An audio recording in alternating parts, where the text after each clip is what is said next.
Hello everybody, this is Toys R Us.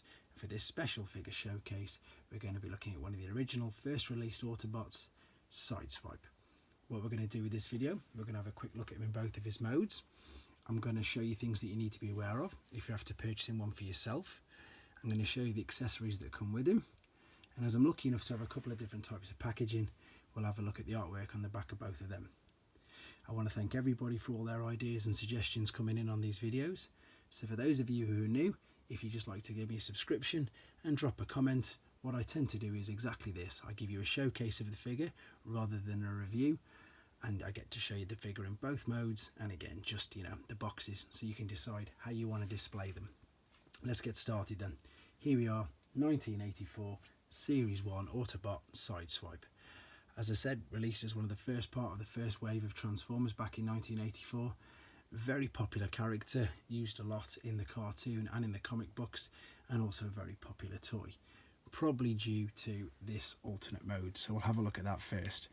Obviously we've got the Lamborghini Countach here, fantastic alternate mode, looks so nice. So even if you really weren't into Transformers or robots as a kid, and if you just like cars, you'd still be impressed by how this looked. Really good, as I say. Things to be aware of if you have to purchase them one yourself, because you've got die-cast parts here and plastic here, sometimes they can get a little sun faded or just dulled off, and then that makes it really apparent the difference between the colours of the two. So if you're displaying them in car mode, you want it to look all the same colour. I've got a teeny bit of a difference there between the two that you can see, but that is something that you need to be aware of. Also, the tyres were rubber, so they could perish away as well. Sometimes they actually do crack, and some of them are missing. You'll also notice you've got chrome inside the wheels, so that's something else to be aware of. There's other things you need to be aware of as well, but that's for the robot mode, so we'll touch on that in a second. And of course, keep an eye out for your spoiler. For those of you who collect different variants, if you haven't got the rub sign here, it could just be that it's a pre-rub version, and there's nothing to worry about. It could still be an original figure. Okay, so there we go.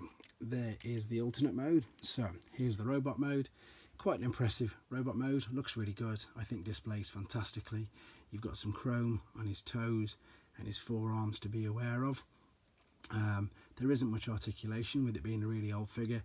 You can move at what would be the elbow joint and maybe the shoulder as well.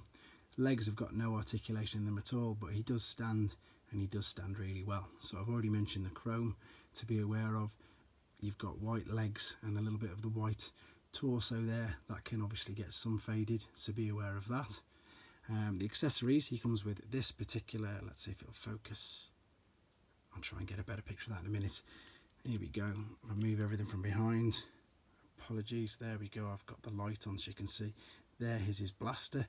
Again, this can get sun faded, and ironically enough, if we have a look here, if it focuses on it, I'll slide these out of the way. The top of the rocket launcher there is slightly yellowed. You can't really tell in this, but it is slightly yellowed, so that's something to be aware of. So you've got the rocket launcher, which you can attach to either shoulder, and you had 3 missiles that came with it as well, if you wanted it to be complete. But there's the figures then. As I say, impressive in either mode, especially because of how old they were. Right, we're going to have a quick look at some of the packaging then. And this is the original box, again from 1984. I'm not lucky enough to have a sealed one of these yet, but there's the great artwork of him at the front. If we spin it around, what we've got is the first battle scene. This is very commonly seen on the 84 release of figures. So we've got Optimus Prime, Starscream and Sunstreaker. Again, very common battle scene. All the first wave of figures, and most people will have seen this. Moving on to this figure here. This, if people haven't seen it, these were the classic re-releases. This came out in 1991. It was available in Europe and in Australia. So they were and still fit inside the Generation 1 banner of figures. And funnily enough, this has become mainly ideas of you guys, subscribers from my channels. Never had I ever thought or even contemplated to get my figures graded. I'm lucky enough that I've got some mint and seal box figures, but this one probably is one of the best ones I've got. So thanks for the people who suggested, to get them graded. I know some people like to say, oh, keep your figures out so you can hold them, but I like both, to be fair. Obviously I've got loose figures and I've got this as well, but this mainly for the protection that it's got. So this is the Spanish version. I'm going to bring it closer. You can tell it's Spanish because there's the Spanish writing, 5 años, 5 years.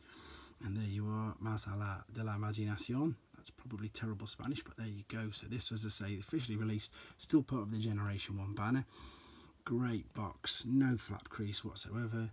There's the battle scene that came out with these figures, and it was really just an advert for the figures that they had re-released under this Classics line. So not too impressive, but as I say, them are the figures there which you could get in these gold boxes.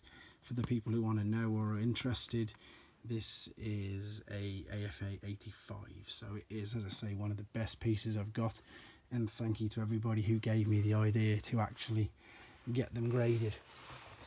Yeah, for protection wise, it's definitely going to serve its purpose. Some of you may or may not know, I've got a, well, he was 5 on the weekend just gone. I've got a 5-year-old son who now loves Transformers, so at least he can't get into that, shall we say. But there we go. So I hope this brought back some nice memories for you. I hope it helped you with your decision on how you want to display him, and you know, if you want to get one at all. I can't see any reason why you wouldn't, though. If you are collecting Transformers in Generation 1s, this guy's got to be got. He's a brilliant figure, brilliant character, and he just displays very well in either modes. Thanks very much for watching, guys. Again, keep your suggestions and coming in, and I'll get around to them as soon as possible. Take care.